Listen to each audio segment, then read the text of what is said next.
Hey everybody, welcome to another edition of No DQ&A video right here on youtube.com/NoDQ&AW. And as always, NoDQ.com, your source for the very latest in WWE and TNA. Got a lot of questions here as usual. You can submit questions, formspring.me/AaronRift, but keep in mind that I am extremely backed up with questions. I am hopelessly backed up. I don't think I'll ever get caught up, but I'm going to keep trying to answer as many questions as possible. And the best way for me to get through these questions is for you to submit questions that I haven't answered already. I know that's difficult, but try to read some of the text Q&As and watch some of the videos back, and just try to come up with unique questions as well. With that being said, let's get right down to it. Hey Aaron, love the show. Do you think that WWE needs to change or repackage Jack Swagger's gimmick? From Michael in Wyoming. Absolutely. I think the time is right for WWE to try something different with Jack Swagger. He has been lost in the shuffle, and it's quite sad that he went from being the World Heavyweight Champion to being pretty much an afterthought right now. But it definitely looks like, based on the WWE storylines right now, that Swagger is going to have some sort of gimmick change, and they're definitely teasing something like that. And I really think that it's overdue. I think you need to try something different with Jack Swagger. Maybe even take him off television for a little bit. Maybe show some vignettes of him doing whatever he's got to do to change himself and repackage himself, and then have him come back bigger and better than ever. So that might be a good idea, and we'll see where things go with him. Huge fan, Aaron. I noticed how you said Roddy Piper deserved a world title run. My question to you is, why didn't William Regal ever get one? He had all the talent and everything, and notice every wrestler he trained became WWE/World Champion. Why is that? Please answer on video. Well, first of all, when it comes to Regal, he had a lot of personal issues. He had substance abuse problems, and that definitely played a factor in him not reaching the next level. I also think that the blue blood gimmick he did, with all due respect, was only going to go so far. It was more of a mid-card type of act, not really something that would be thrust into the main event scene, that type of gimmick. But yeah, I mean, I think if he hadn't had the problems he had, and he was the real man's man at one point, and that was a gimmick that wasn't going to go anywhere.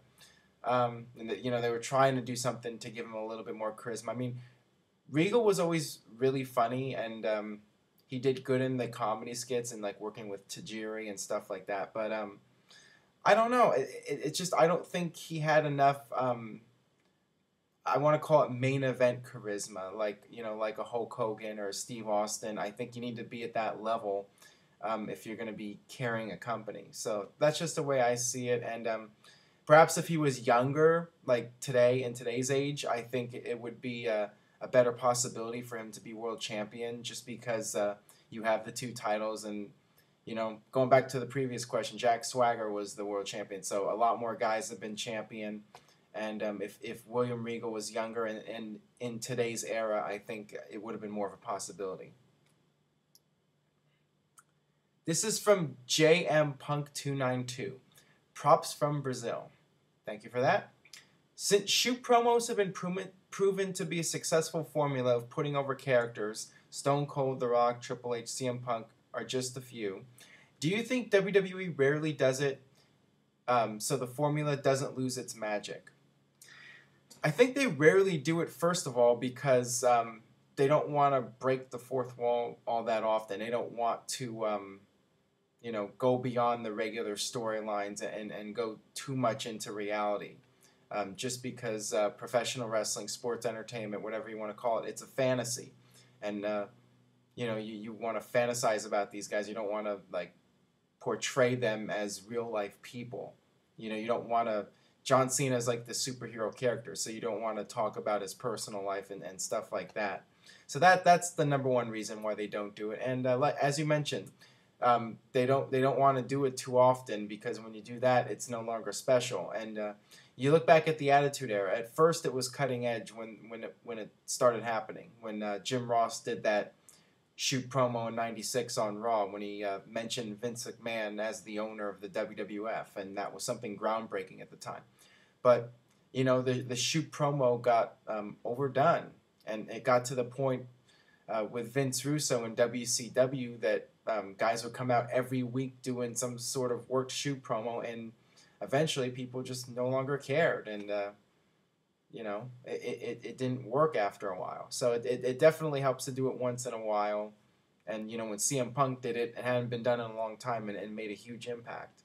So yeah, I think as long as they do it every once in a while, it's fine. But it's not something they should do all the time. And the thing is too is that a lot of the audience isn't going to get the insider references. I mean, even with CM Punk's promo, it went over the heads of a lot of people, and a lot of people didn't understand it. And Money in the Bank didn't do as big of a pay-per-view buy rate that people were expecting, I think, just because only part of the audience got what all the references were about. So it only has so much of an effect it can make on business.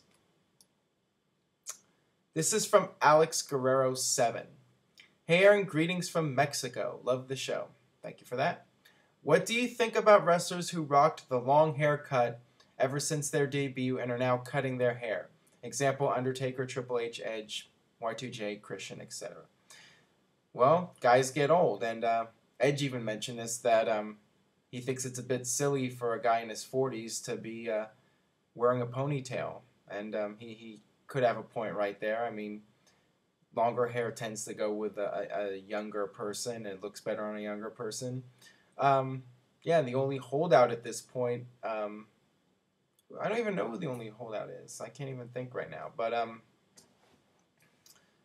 yeah, I mean, it's just something that happens when guys get older. And the thing about Triple H is that it's drawing the speculation now that he's retiring. And I have a feeling he probably purposely cut his hair as a way to kind of mess with people and get them thinking what's going on.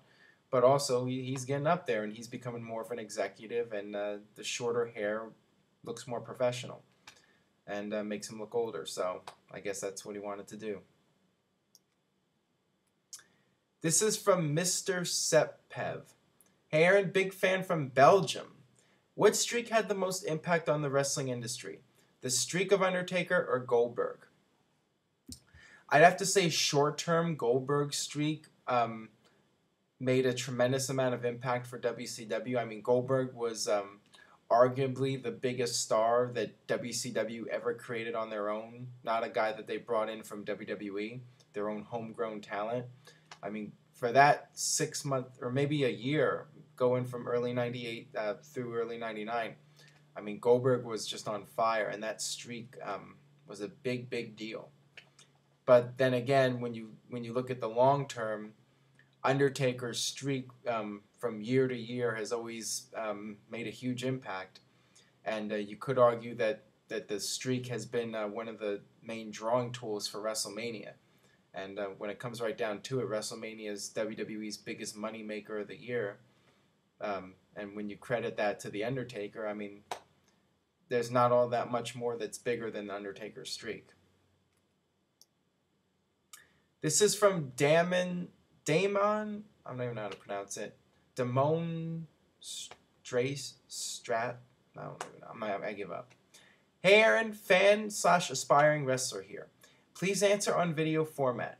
From your perspective, how hard do you think it would be for a wrestler in today's day and age to get a major push or be noticed by the mainstream to become a potential future superstar?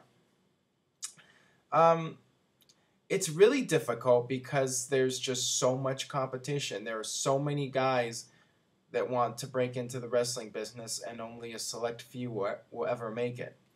I think it was a lot easier 15 years ago when you had the Monday Night Wars, when you had two major companies and you had a third company that had a cult following, ECW.